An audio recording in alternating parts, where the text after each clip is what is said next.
Sisi kama ofisi ya msajili wa hazina, Mheshimiwa Waziri na ndugu wananchi, tumejipanga kuhakikisha kwamba tunakuwa imara na kusimamia mambo ya msingi yafuatayo. La kwanza, kuhakikisha kwamba tunasimamia faida na gawio la serikali kwa ufanisi. Na nikisema ni gawio la serikali, maana yake ni gawio la wananchi, lakini serikali ndiye anayeitunza au anatutunzia. Kuhakikisha kwamba kunakuwa na ufanisi wa gharama za uendeshaji, kwa sababu tusipochungulia ufanisi wa gharama za uendeshaji hatutaweza kupata faida kama nchi na kunufaika. Na ndio maana katika mradi huu tunakuwa na wawakilishi kwenye bodi ya wakurugenzi, ambako tutajitahidi kupeleka Watanzania au watu mahiri wenye uelewa wa sekta. Lakini pia kusimamia kwamba kuna utawala bora.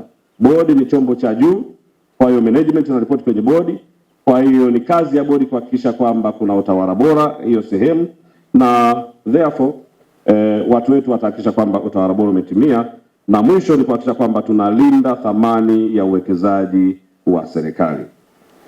Napenda pia kuelezea kwamba kusisitiza na kuelezea juu ya mafanikio ya mradi huu yatategemea sana uadilifu katika utekelezaji wa mikataba na ufanisi wa uendeshaji wa kibiashara.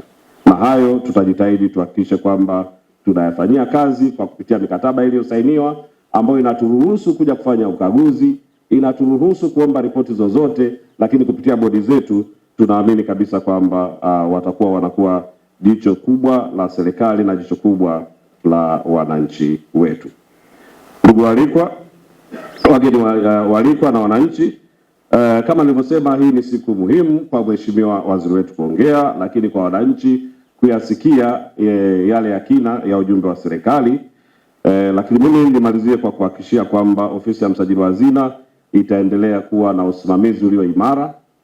Tunaposaini leo mkataba huu, hii inakuwa ni kampuni ya 13 na tutaendelea usainishaji wa mikataba mingi, na tunafikiri mpaka kipindi cha Mheshimiwa Mavunde kinaisha, basi wananchi watakuwa wamepata walau uwekezaji kwenye kampuni zinazoweza kukaribia 100. Kwa safari ni ndefu, safari ni ya muhimu, lakini maamuzi ya kisera yaliyokuwa yamefanyika ni maamuzi muhimu sana, na ni nchi chache sana ambazo zimeweza kusisitiza kuwa na share kwenye miradi, na zimeweza kusisitiza kwamba miradi ichakatuliwe kwa nafasi kubwa ndani ya nchi, ili ndani ya nchi mapato yaweze kuongezeka, ajira ziweze kuongezeka, manufaa yaweze kuongezeka, lakini pia hata ukadiriaji wa kodi uweze kuwa imara na ulio bora.